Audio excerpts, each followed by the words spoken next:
Connecticut has been challenged over the last couple of decades in keeping not only employers but employees in Connecticut because of our excessive cost of living. You know, we're number one or number two in the nation for the highest tax burden per capita, and this forces people to leave, essentially. It forces corporations to leave, and it's something that we need to address in Connecticut.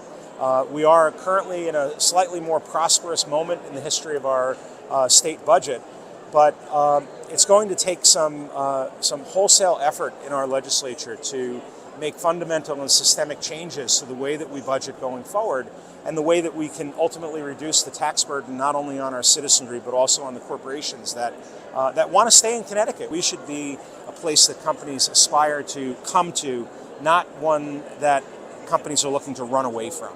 And that's part of what we need to fix. I think we have to be a lot more responsible with taxpayer dollars. We do not have a revenue problem in Connecticut. We raise tax money and tax revenue like mad. The problem is that we routinely spend more than we collect. Okay? And we have to stop doing that. We have to have smaller government.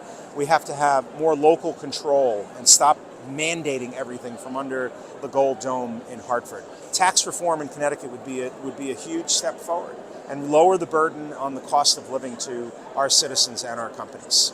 Some 80% of the graduates from our state university system leave Connecticut.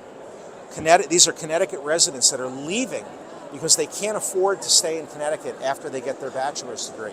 And we have a responsibility as a legislature, and this year I think we will pass a workforce development bill that will allow local boards of ed, getting back to that local control, to partner with some of these great aviation and aeronautical related businesses to create internships and to develop kids that want to be in these jobs when they're maybe in the 8th grade, 9th grade, they're early into their high school years, and they will go on to be the next generation of employees in these companies that we so desperately need, that these companies are telling us we need in Connecticut. It's really good stuff that's going on, and ALEC can be involved because there's probably a model policy there that we could use to bring to the Connecticut legislature as kind of the direction, if you will, and the way to get this done.